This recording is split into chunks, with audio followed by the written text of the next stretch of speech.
Gracias por seguir con nosotros en Fe Católica Viva. Esta noche estamos hablando sobre la moral, las acciones morales del día a día con el Padre Ángel Pérez. Muchas gracias, Padre, por seguir con nosotros. Muchas gracias, Luis. Cerraba el segmento anterior usando el ejemplo de mi hijo hablando de las consecuencias, como él siempre me dice que no le gusta tener consecuencias.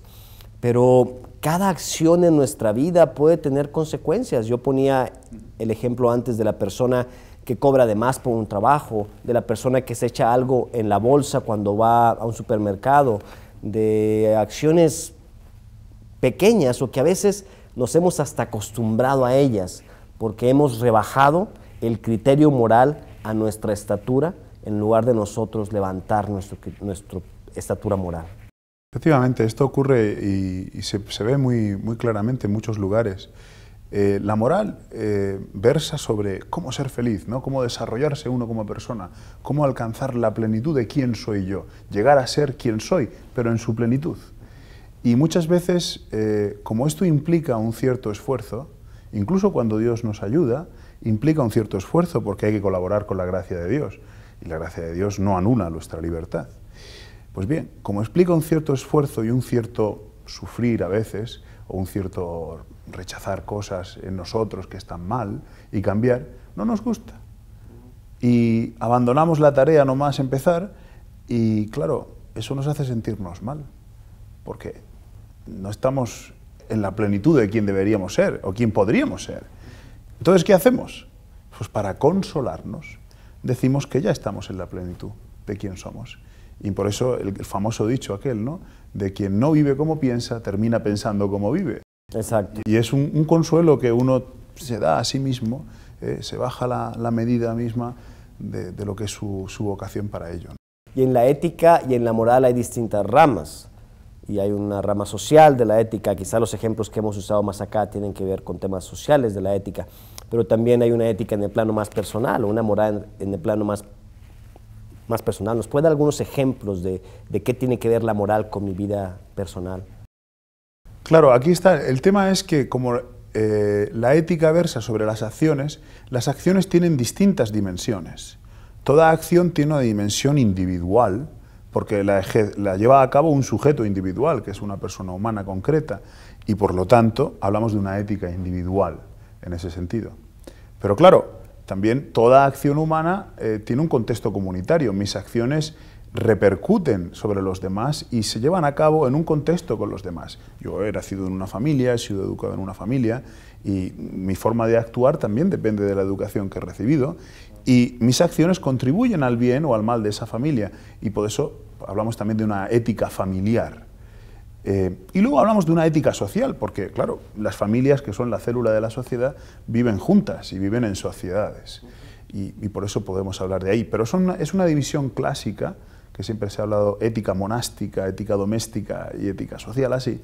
Pero esta división clásica, podríamos encontrar más divisiones. Se podría hablar de la ética matrimonial, o se podría hablar de la ética vocacional, o se podría hablar de tantísimas cosas, ¿no? Pero en general son A final de cuentas, la ética tiene como propósito, como decíamos en otro programa que grabamos con usted, nuestra propia felicidad y la realización del máximo de aquello que hemos sido creados, aquello para lo cual hemos sido creados. Efectivamente. Y haciendo acciones éticas nos ayuda a eso. Cuando se trata de los hijos, Padre, yo he dicho varias veces en este programa, al menos más de una vez, que a veces nos esforzamos mucho porque nuestros hijos tengan juguetes, tengan películas, tengan cosas, e incluso les compramos juguetes que estimulan el cerebro y que los van a hacer como Einstein, y no quiero decir marcas, o que los van a hacer más inteligentes, pero poco nos preocupamos porque sean honestos, digan la verdad, sean honrados, sean personas de bien y otras cosas así. ¿En qué debo centrarme en la educación de nuestros hijos? Pues yo creo, la misma palabra educación nos lo dice, ¿no? Educar significa guiar, llevar a alguien de la mano hacia un lugar donde él no puede llegar. Esto es educar. Y clarísimamente, ¿hacia dónde queremos llevar a nuestros hijos? Pues queremos llevar a nuestros hijos hacia la madurez, queremos llevar a nuestros hijos hacia la felicidad. Y si nosotros estamos convencidos y experimentamos que ser feliz es hacer el bien, pues entonces intentaremos llevar a nuestros hijos a que hagan el bien. Primero de todo, con nuestro propio ejemplo. Los niños aprenden, son como esponjas, aprenden sobre todo por imitación. Y en la moral, la ética, la imitación es algo fundamental, porque los modelos morales son lo que nos llama la atención, lo que nos motiva, porque cuando decimos amar al otro, o cuando hablamos en general de preceptos o de leer normas, son todas verdad y son importantísimas. Pero el efecto pedagógico, el efecto concreto, el efecto real que tiene el ver y vivir con una persona que vive bien, eso es incomparable. Porque cuando uno ve a alguien que vive santamente, quiere ser como él, lo quiere imitar. Y con nuestros hijos esto es fundamental. Eso es el primer paso para la educación. Además, nos concede esa autoridad que tenía Jesucristo, ¿no? Porque Jesucristo hacía lo que decía, no como los fariseos, y por eso enseñaba con una autoridad desconocida.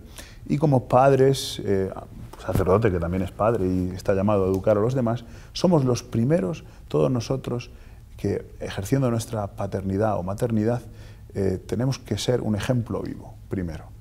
Y solo así nuestros hijos querrán ser como nosotros. Hoy en día la mayoría de las personas piensan que la moral y la ética es un asunto privado y personal, y cada quien define lo que está bien y lo que está mal para sí mismo, y nadie tiene por qué decirme qué está bien o qué está mal.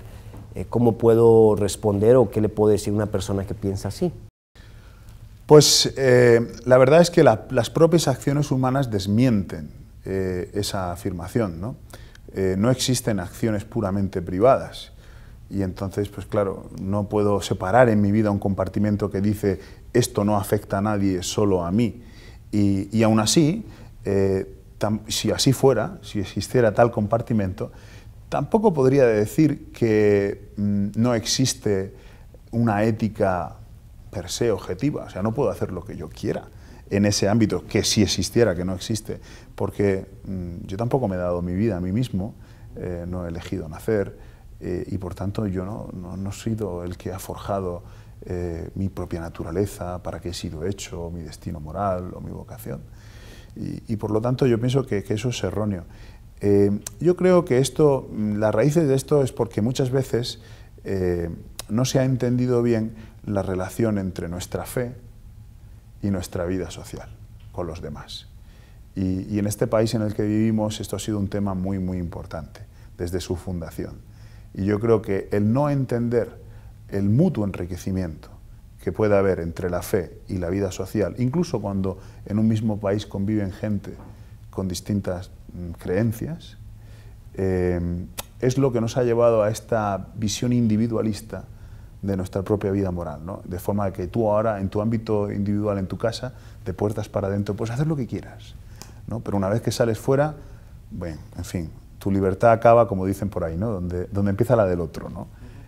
Y eso es una forma muy minimalista, muy pequeñita, reducida de ver la vida moral. Se nos acaba de terminar este segundo segmento. Volvemos al tercero y último, y me gustaría que hablásemos en este último sobre ese tema de la fe y la vida pública, la vida moral. No le cambien, esto es Fe Católica Viva.